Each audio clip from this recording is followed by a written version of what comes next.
sorry to say that it seems that recently, based on several happenings across our community in the nation and in the world, there is a de-emphasis on truth.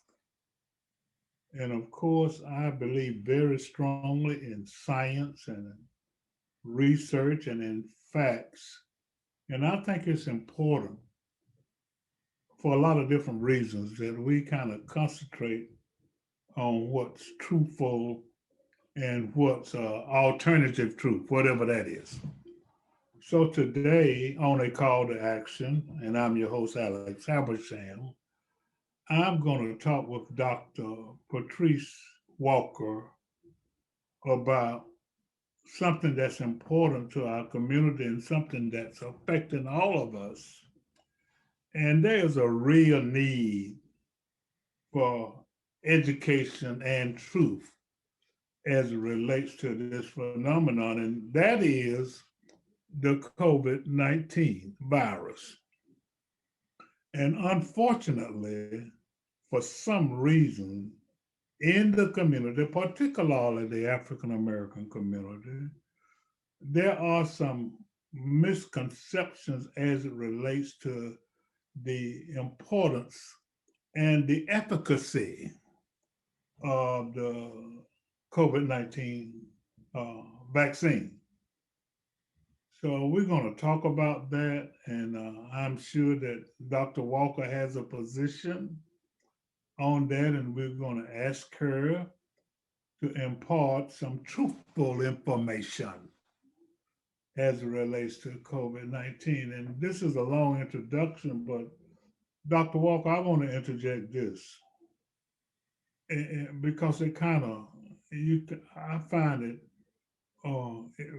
befuddling, for want of a better word, that African Americans are more greatly affected, disproportionately affected by COVID-19. Yet we are, according to certain research, we're more reluctant to take it.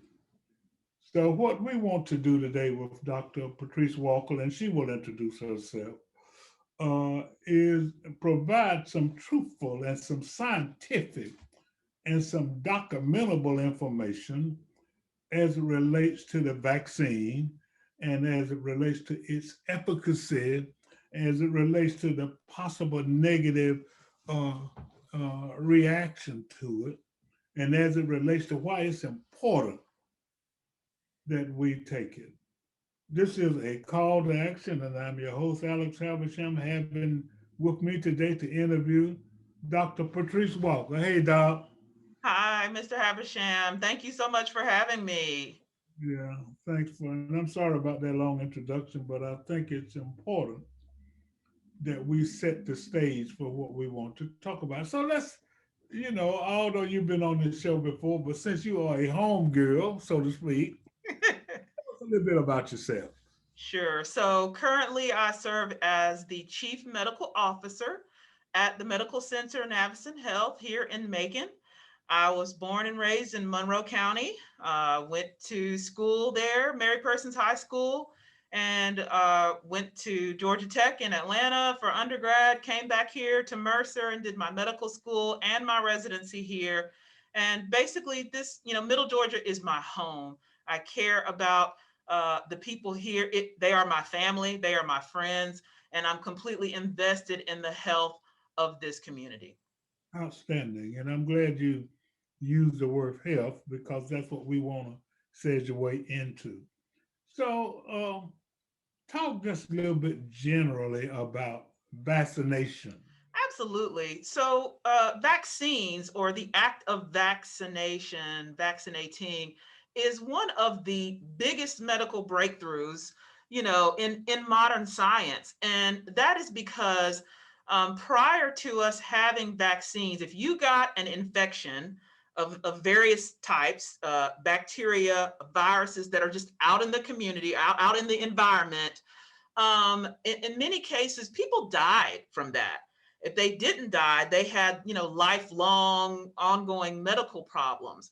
But but scientific research, medical research, was able to come up with a way to introduce various components of certain bacteria and viruses to us in a safe manner, such that our bodies were able to form an immune response, which is just a fancy word for saying a way to protect ourselves from these bacteria and viruses, so that when we encountered them out in the environment, we were able to fight them off and not get sick. At the end of the day, that's what a vaccine does. I'm so glad you said that, because a lot of people really maybe don't understand. So the concept and the purpose of the vaccination is to help the body, to help one's body, and kick it off and keep us from becoming sick. And I think a lot of people have mentioned the swine flu uh, that happened, I think, over 100 years ago. And so they developed, a vaccine. Now let's talk about the process. A lot of people don't, and then we're gonna get specifically into talking about minority communities and their reluctance for a lot of reasons to take the vaccine. Many African Americans know the history that we have with research, medical research, and vaccines, even throughout the history of Black people, with things like the Tuskegee Syphilis Project and Henrietta Lacks, who still use her cells today, to do research. And we sometimes have a mistrust or a distrust of modern medicine because of some of those things that have occurred historically. And I'm not going to deny or downplay those things in any way, shape, or form, but I will say that at some point we have to move past those things, and we have to understand that we have Black people that are involved in the development of these vaccines now. We have, individuals like myself that can interpret and understand the research that goes on, and I can help make sure that everyone understands what it is that is being, given to us or sent to us, and that's different than in the past. So I think that because of that, we really have to move past our distrust and move into the safety and the protection of Black people, because we are at increased risk for poor outcome from this disease. But let's talk about the development of it. A lot of people say, well, they did it. They haven't cured.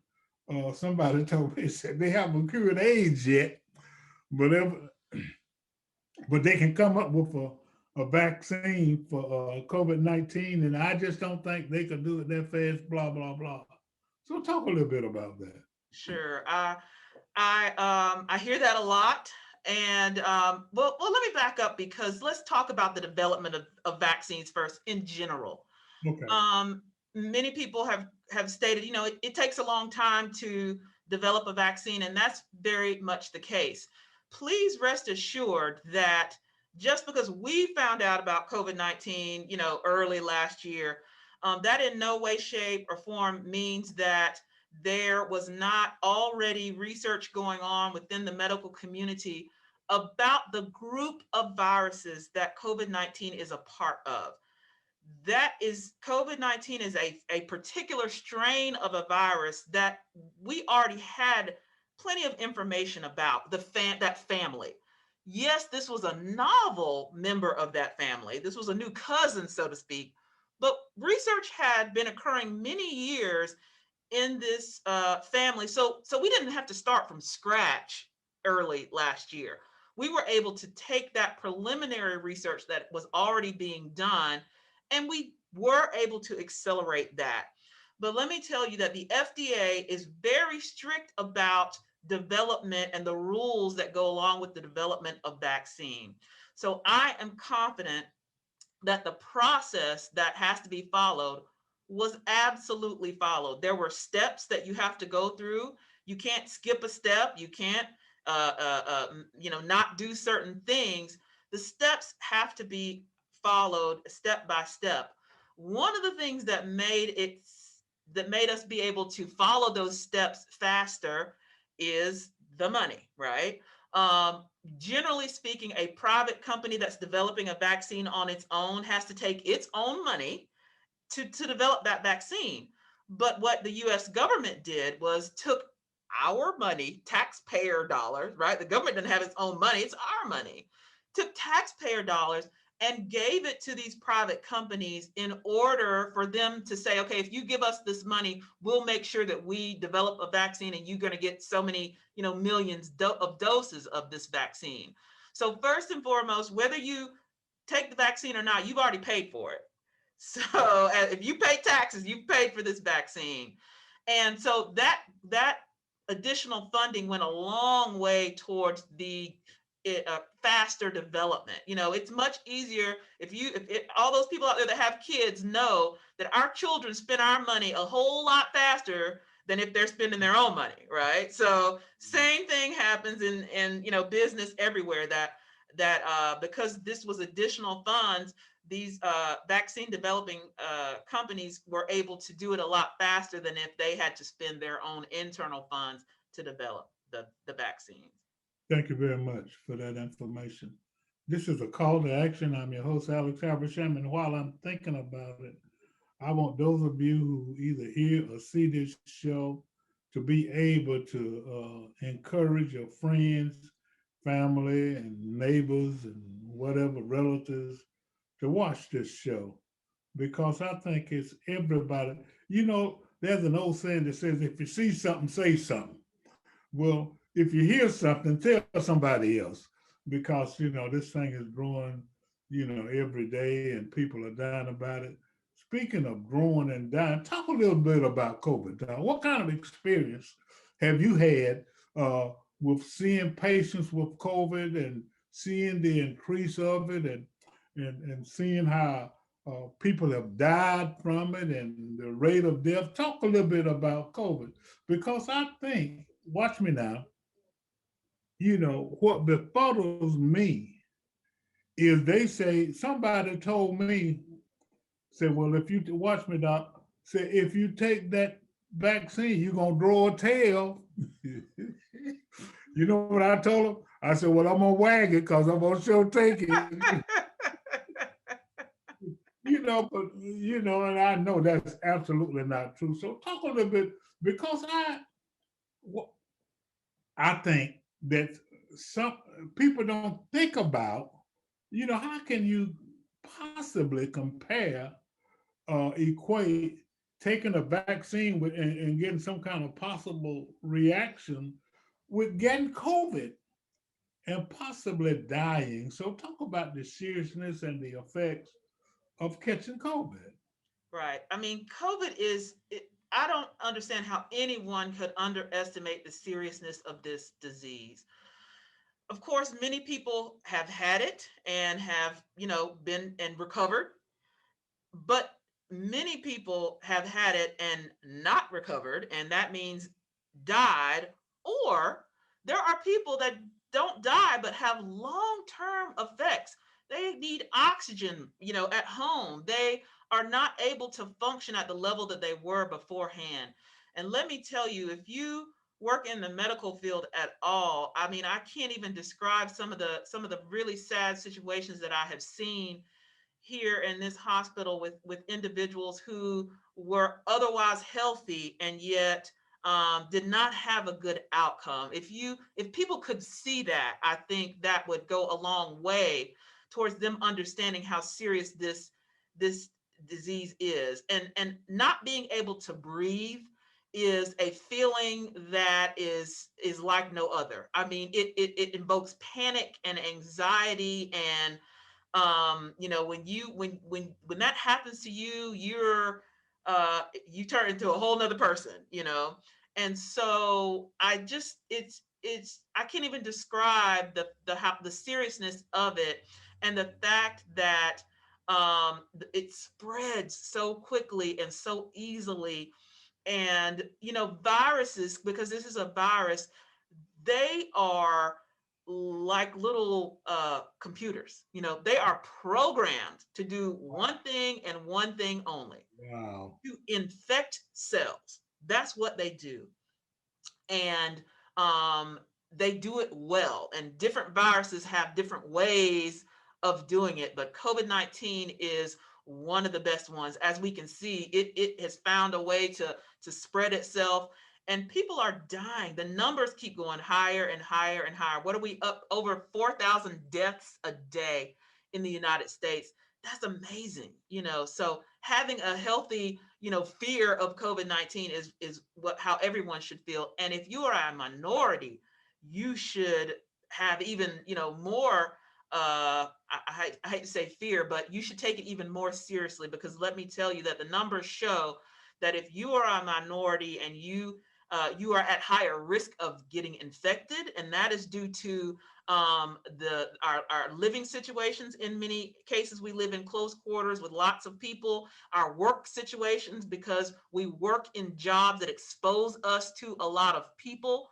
And so you are at a higher risk of getting it, contracting it, and when you do get it, African Americans are at higher risk for poor outcomes, death and or, you know, long-term um, uh, you know, long-term illness. So, Doc, I know you like this because this is one of the steps, and I just want to do this for emphasis.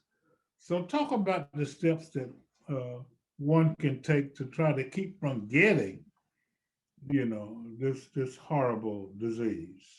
Absolutely. So we really have three tools in our toolbox other than the vaccine that we all have heard, but tend to struggle with a little bit in practice. You know, the first and foremost is staying away from other people that are outside of your immediate, you know, family circle. So that social distancing, and the farther the better. You know, we hone in on the 6 feet, but honestly, research now is showing that it probably needs to be farther than that, you know, because the droplets can travel very, very far. So 6 feet is the minimum, but as far apart as possible. Washing your hands, basic things we learn in kindergarten, right? After you go to the bathroom, after you touch things, before you eat, wash those hands with soap and water for 20 seconds. And perform other hand hygiene. If you don't have access to soap and water, the hand sanitizer gels, they need to be alcohol based. Hand sanitizer gels can also be good. And then last but not least, of course, is wearing the mask. And let me say, wearing the mask appropriately is important. You have to cover the nose and the mouth. I cannot tell you how often I've been, you know, out in the grocery store and in stores, and I've seen people with their nose hanging out of the mask. If you have your mask on like this, you're not wearing a mask. Okay, you're not protecting yourself. You're not protecting other people. Has to be over the nose and the mouth, and it needs to be, you know, forming a seal against your face. So proper mask wearing. Don't just wear a mask, because I think some people feel like, I'm wearing a mask, I don't understand what the matter is, but you got to wear it appropriately. I'm just wondering whether I'm 6 feet away from somebody and they don't have a mask and I don't have one, and this is just for informational purposes. Can you get it then? If that person has it and I'm 6 feet away, then it can get in the air just from breathing? Absolutely. I mean, the virus travels on droplet, you know, particles that come from breathing, that come from talking. I think we underestimate how much, you know, how many droplets, I guess, come. I mean, just from you and I doing this interview, when I take this mask off, it's going to be damp, right? Because I've been talking. But even if not talking, if you're even from breathing or coughing, or anything that pushes air out into the environment, there is potential exposure. Now, that doesn't mean that, you know, with every breath, I mean, there's a fine line there. But for all intents and purposes, especially if you're doing something like talking or laughing or coughing, something that forces air out, that is going to have droplets on it, and they're going to travel as far as the environment will let them. So what we know about being inside, if you're inside in an enclosed space, the more people that you have, the more, those droplets that are in the environment. And depending on the air quality in there, which has to do with how air circulates in a home, in a workplace, in a grocery store, a clothing store, any of those places, there's risk involved with that because of all those various factors. So when you go places and they're only letting a certain number of people in, there's some science to that, because again, it's about how many particles are in that environment.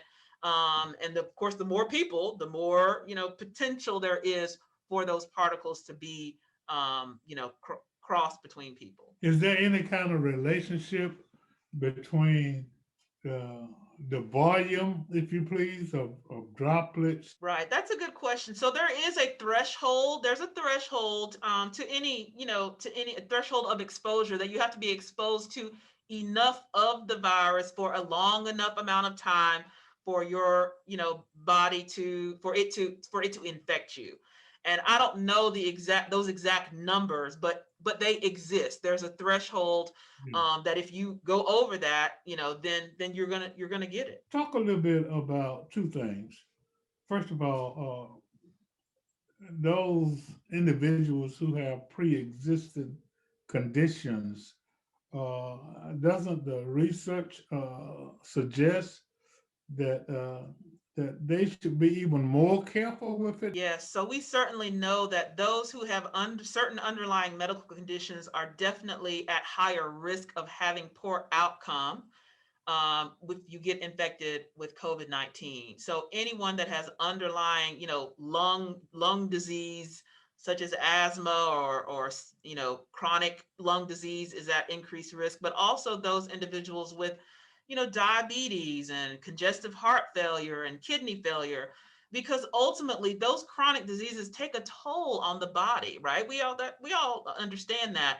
That takes a toll on the body. And so adding the additional stress of a virus on top of a system that's not functioning optimally means your body doesn't have those reserves to fight the virus off.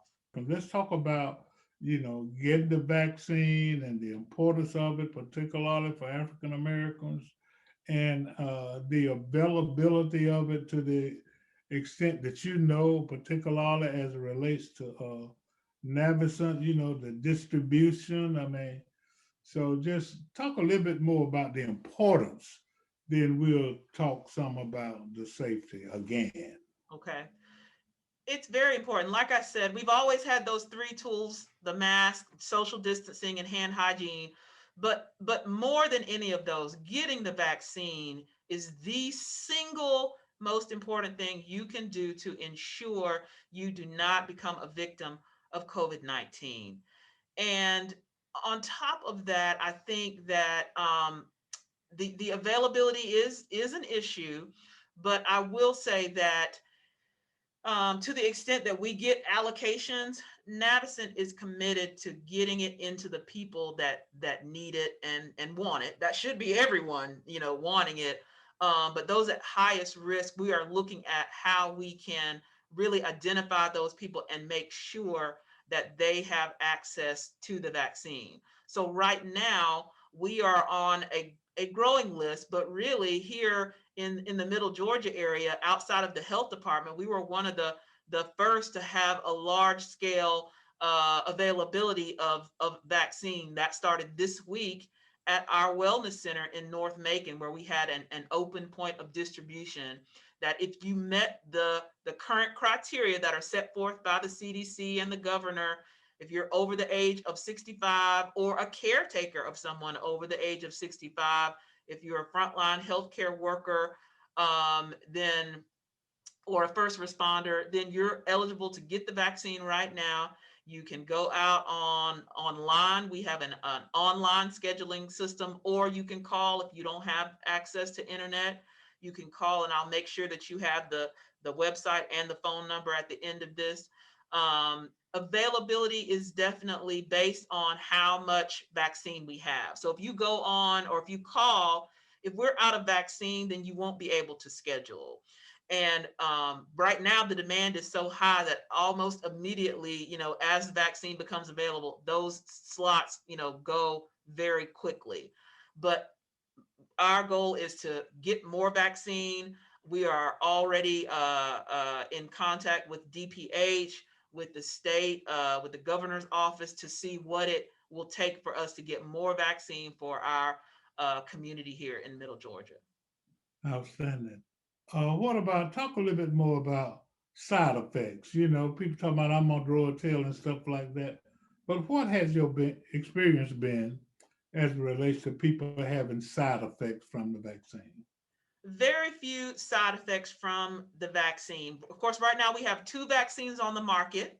The Pfizer vaccine and the Moderna vaccine, they are both equivalent in their efficacy.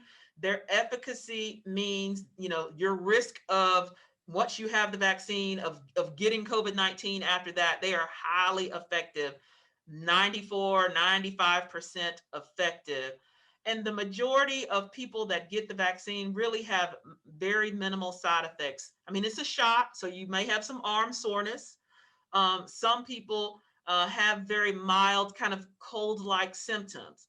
Now, I will say the one caveat to that is if you are someone that has had COVID-19 infection and recovered from it, and you then go and get the vaccine, which you should, I'm gonna come back to that. I'd like to come back to that if we have time. But let's say you've had COVID-19 and you now get the vaccine. You may have a immune response, which is good. That's what you want, right? Because the vaccine has presented a protein to your body that is similar to the protein on the virus. So if you've had it, your body should recognize it, and those people may have a higher level of a moderate, symptoms, maybe fever, maybe body chill or body aches, but those are also very short-lived. Most people say that those symptoms resolve within, 24, maybe 48 hours. It's if that long. So I will say that you may have more symptoms if you've actually had it, and you get the vaccine. Well, I think we need to end by comparing, you know, the effects of COVID with those minimal side effects that one may have. Most people don't have it of taking the vaccine. So it just stands to reason, that we shouldn't believe the garbage, particularly African Americans, because we are more susceptible to getting COVID, and a lot of people are. I've had some friends, good friends of mine, to die from it, and I'm still suffering from missing them. So our purpose today is to encourage everybody, particularly African Americans, to go to the website, and there are other places that they are available called the Department of Health. Google it, but get yourself in line like I'm doing to get the vaccine. Meanwhile, let's do everything that we can to stay safe, and engage in behaviors that will not make us more likely to get the vaccine. Doc, I really appreciate it. We've got some experience in doing this because I've had you on the show before, but it's just so important. I think we both agree that we encourage and that we impart information to the community to let folk know that, hey, get in line, take that vaccine, so you won't catch that COVID. It's got a 95% efficacy because we want you around a long time. We want you healthy, and we certainly don't want you to go through those symptoms that Dr. Walker talked about that you'll have if you catch it, including death. This is a call to action. I'm your host, Alex Habersham. We want to thank you, Doc. Thank you for having me anytime, anytime, and especially for something as important as this message that we're trying to get out. But everybody needs to hear this, everybody needs to see this, and everybody needs to be informed that you ought to take that vaccine and follow the other guidelines as it relates to not getting this dreadful uh, disease, because we want you around and we want you around a long time. Dr. Patrice Walker wants you around. Alex Habersham wants you around. Atrium Navicent Health wants you around. So do what you can do in order to stay around a long time, COVID free. Have a great day.